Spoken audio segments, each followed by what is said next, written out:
Mesdames et messieurs les journalistes, si le cadre des syndicats de Décadémie et le collège des délégués ont convoqué l'Assemblée générale des travailleurs de Décadémie, ce n'est ni par hasard, ni par caprice.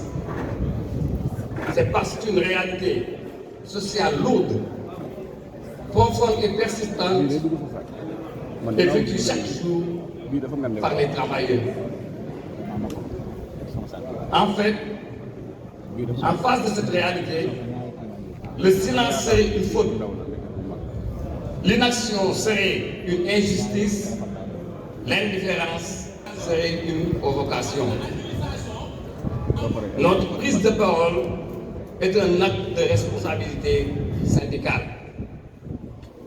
Notre revendication n'est pas un privilège. Elle est un droit fondé sur la dignité, sur l'équité et sur la justice sociale. Nous ne demandons pas l'impossible, nous demandons seulement ce qui est nécessaire. Décadémie n'est pas une entreprise comme les autres.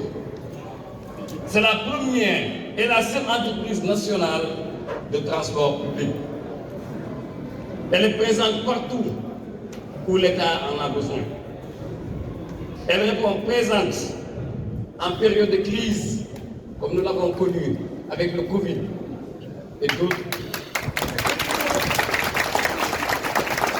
Elle est présente lors des événements nationaux.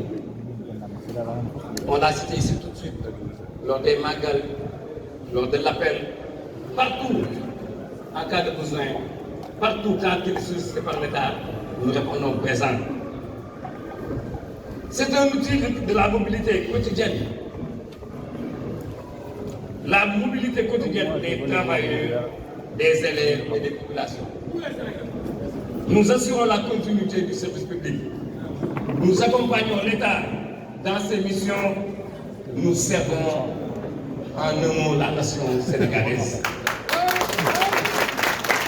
Et pourtant aujourd'hui, les travailleurs qui assurent cette mission essentielle vivent une précarité sociale grandissante. Le coût du logement augmente de manière incontrôlée. Un décret a accordé une indemnité de logement aux agents de l'État pour répondre à cette réalité. Mais pourquoi exclure les agents de Décadémie qui accomplissent eux aussi une mission permanente de service public? Aujourd'hui, plus de 90% des agents sont en location. Les loyers augmentent, les salaires évoluent faiblement, la pression des bailleurs devient insupportable. Le logement, besoin essentiel, est devenu une source d'angoisse quotidienne.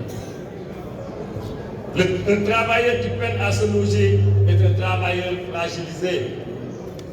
Un travailleur fragilisé est un travailleur qui n'est pas performant.